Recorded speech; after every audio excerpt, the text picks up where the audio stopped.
Hello, I'm Carol Vorderman and welcome to Perfect 10. And guess what? It's Friday! Yay! Yes! Don't get too excited, you lot, though. We've got Friday's questions to do first here on Perfect 10. Yes, the weekend beckons. But before that, there's just enough time to get the cogs of our brains turning one more time.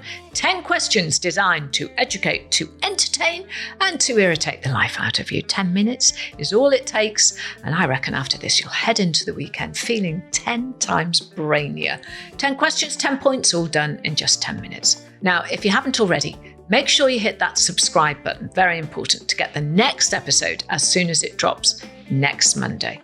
And find us on Facebook, Insta and TikTok for exclusive bonus questions and content to see you through the weekend. But before we roll out today's puzzles, here's the answer to yesterday's anagram. I asked you, which American actor is an anagram of Cognac Isle? And the answer is Nicolas Cage. Of course it was. No points for that, though. You know that by now.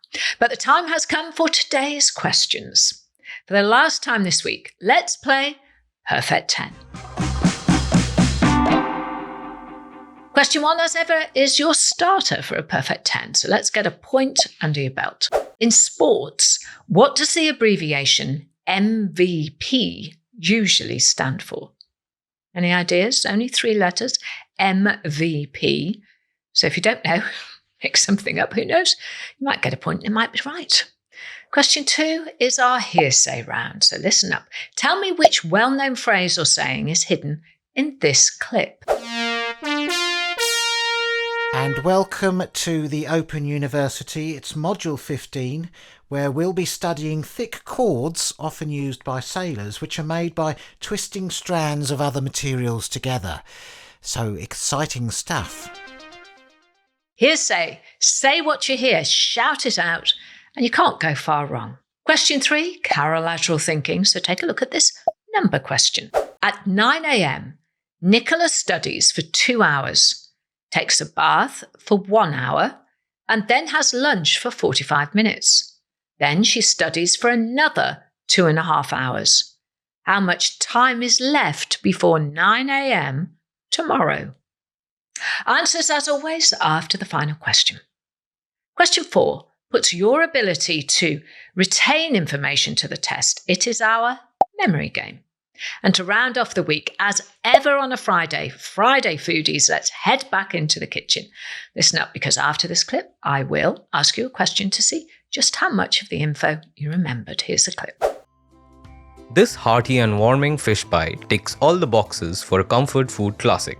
To make enough for a family of 4 to 6, you'll need 150 grams of smoked haddock, 125 grams of salmon, 100 grams of king prawns, 100 grams of butter, 3 leeks, 1/4 of a teaspoon of ground nutmeg, 1.5 tablespoon of whole grain mustard, 200 ml of double cream, some chives, half a lemon, and a nice big glug of dry vermouth. Oh, I could just do with that. Sounds delicious. Anyway, I hope you were listening, because here comes your question. Which type of fish is used the most in this recipe? Time for questions 5, 6, and 7. The frivolous, familiar, and fun part of the podcast. Here is your question 5. The theme tune for which TV show boasted having half-price cracked ice, miles and miles of carpet tiles, TVs, deep freeze, and David Bowie's LPs? So hard not to sing these, but that would probably give the answer away, so I won't. Moving on now to question 6. Which range of toys come with a heart-shaped tag bearing the capital letters TY? Massively popular for a short while, but what were they? What was the brand of toy there? Question 7 now. Which cartoon character gets his superhuman strength from spinach? Any ideas? Pause if you need to. That is not cheating. No Googling, I'm afraid, because that is cheating. Question 8, 1 in, 1 out. Which letter can you change in the word romp, R-O-M-P, to get the name of a capital city? Oh, spelling and geography. A 2-for-1 question today. Don't say Perfect 10 isn't value for money. Question 9 is called I Know This, because you probably got the answer locked away somewhere. Thailand, the country, was previously known by what other name until the 1930s? I know you know this. It's on the tip of your tongue, I can tell. But let's move on to our final question. Look where we are. Question 10. Final question of the week. And as tradition, it is a riddle. Many have heard me, but nobody has seen me. I will not speak until spoken to first, and I can only repeat what you tell me. What am I? Curious, a tricky one to end the week. Anyway, bravo, perfect tenors. Another week of brain training in the bag. The answers are coming up, so if you need to rewind and pause, now is the time. Don't forget to like and subscribe so you don't miss next week's questions, and follow us on social media for exclusive and often visual daily content. Get your scorecards ready, and if you haven't already got one, head on over to our website, perfect10.uk, to download yours for free. While you're there, sign up to our newsletter to be the first to know all things about Perfect 10. But now it's time to find out if you scored a perfect 10, more importantly, whether you scored a perfect 50 this week. Let's hear the answers.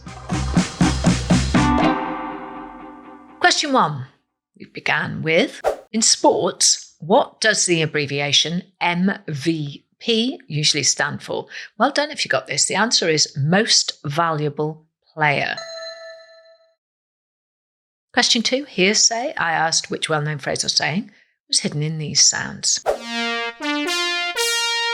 And welcome to the Open University. It's Module 15, where we'll be studying thick cords, often used by sailors, which are made by twisting strands. And the answer was learning the ropes.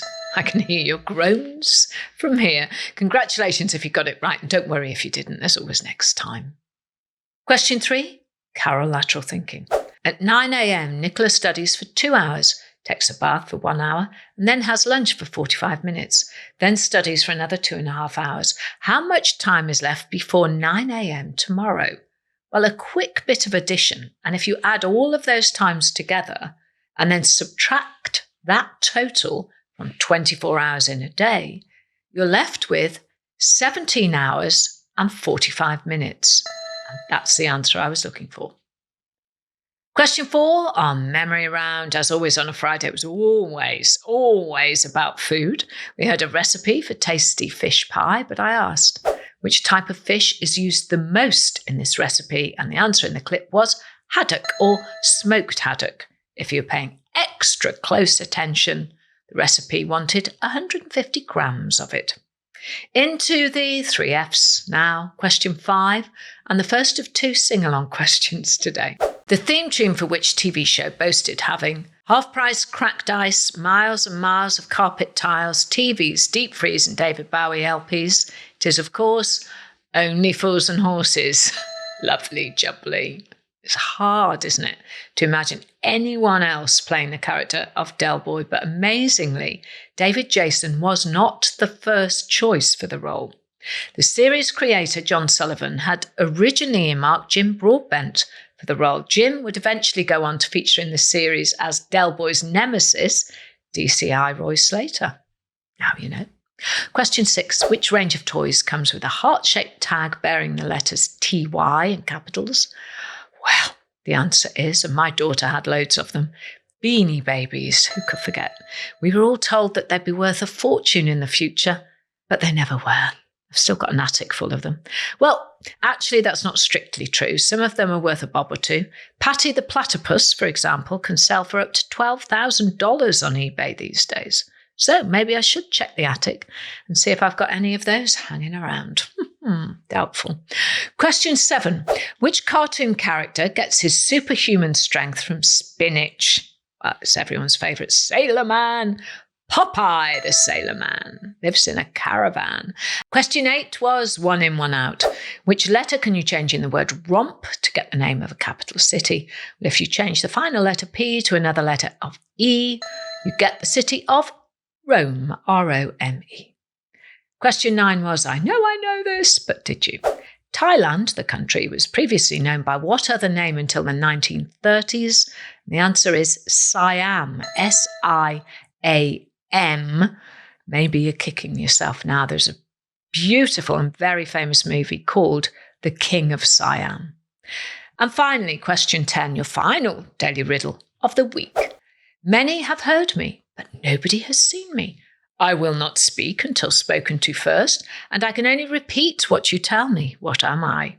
And the answer is an echo. Whoa, whoa, whoa, whoa, whoa, whoa, whoa, whoa, whoa. And there we have it. Well done, tenors. You did it. That's Friday's perfect 10 in the bag. Give yourself a big old pat on the back. Another week of brain training complete, and I am so proud of you.